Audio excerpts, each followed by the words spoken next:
आज का पवित्र बाइबल पाठ नेहेमिया के पुस्तक अध्याय 2। नेहेमिया का यरूशलेम प्रस्थान। अर्थशास्त्र राजा के 20वें वर्ष के नीसान नामक महीने में जब उसके सामने दाग मधु था, तब मैंने दाग मधु उठाकर राजा को दिया। इससे पहले मैं उसके सामने कभी उदास ना हुआ था। तब राजा ने मुझसे पूछा, तू तो रोगी नहीं है, फिर तेरा मुंह क्यों उतरा है? यह तो मन ही की उदासी होगी। तब मैं अत्यंत डर गया। मैंने राजा से कहा, राजा सदा जीवित रहे। जब वो नगर जिसमें मेरे पुरखाओं की कब्रें हैं उजाड़ पड़ा है और उसके फाटक जले हुए हैं, तो मेरा मुंह क्यों ना उतरे? राजा ने मुझसे पूछा, फिर तू क्या मांगता है? तब मैंने स्वर्ग के परमेश्वर से प्रार्थना करके राजा से कहा, यदि राजा को भाए और तू अपने दास से प्रसन्न हो, तो मुझे यहूदा और मेरे पुरखाओं की कब्रों के नगर को भेज, ताकि मैं उसे बनाऊं। तब राजा ने, जिसके पास रानी भी बैठी थी, मुझसे पूछा, तू कितने दिन तक यात्रा में रहेगा और कब लौटेगा? अतः राजा मुझे भेजने को प्रसन्न हुआ और मैंने उसके लिए एक समय नियुक्त किया। फिर मैंने राजा से कहा, यदि राजा को भाए तो महानद के पार के अधिपतियों के लिए इस आशय की चिट्ठियां मुझे दी जाए कि जब तक मैं यहूदा को ना पहुंचूं, तब तक वे मुझे अपने अपने देश में से होकर जाने दे। और सरकारी जंगल के रखवाले आसाप के लिए भी इस आशय की चिट्ठी मुझे दी जाए, ताकि वो मुझे भवन से लगे हुए राजगढ़ की कड़ियों के लिए और शहरपनाह के और उस घर के लिए जिसपे मैं जाकर रहूंगा लकड़ी दे।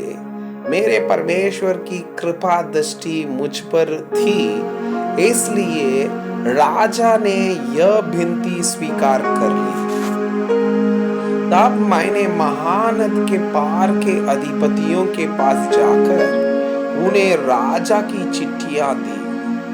राजा ने मेरे संग सेनापति और सवार भी भेजे थे।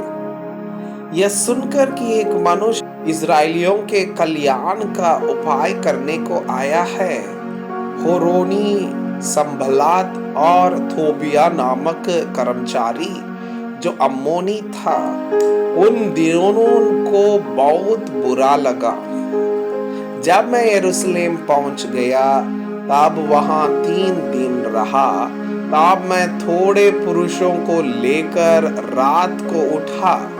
मैंने किसी को नहीं बताया कि मेरे परमेश्वर ने यरूशलेम के हित के लिए मेरे मन में क्या उपजाया था। अपनी सवारी के पशु को छोड़ कोई पशु मेरे संग न था। मैं रात को तराई के फाटक में होकर निकला और अजगर के सोते की ओर और कूड़ा फाटक के पास गया और यरूशलेम की टूटी पड़ी हुई शहरपनाह और जले फाटकों को देखा।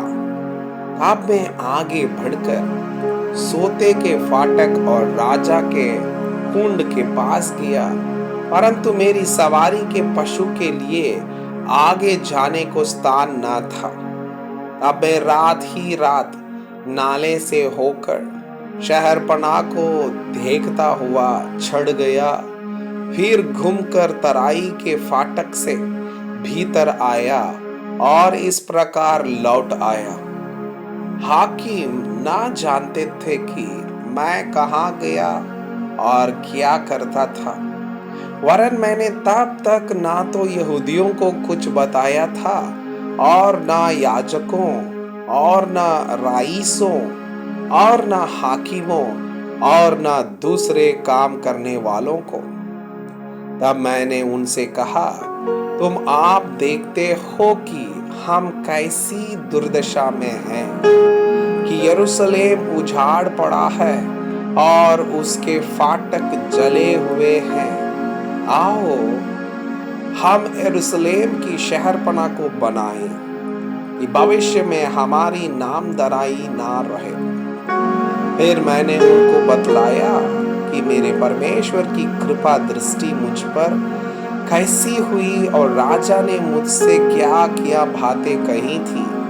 अब उन्होंने कहा, आओ हम कमर बांध कर बनाने लगे। और उन्होंने इस भले काम को करने के लिए हियाव बांध लिया। यह सुनकर होरोनी, संभलत और थोबिया नामक कर्मचारी जो अम्मोनी था और गेशेम नामक एक अरबी हमें टट्टों में उड़ाने लगे और हमें तुच्छ जानकर कहने लगे, यह तुम क्या काम करते हो? क्या तुम राजा के विरुद्ध बलवा करोगे? तब मैंने उनको उत्तर देकर उसने कहा, स्वर्ग का परमेश्वर हमारा काम सफल करेगा, इसलिए हम उसके दास कमर बांध कर बनाएंगे। परंतु यरूशलेम में तुम्हारा ना तो कोई बाग, ना हक और ना स्मारक है। मैं आपसे यह अनुरोध करता हूँ कि कृपया आज का बाइबल पाठ को अध्ययन करें और जिन वचनों के द्वारा आप प्रभावित हुए उसे अपने कॉपी में लिखें और आज दिन भर इस वचनों को अपने जीवन में अभ्यास करें। परमेश्वर चाहता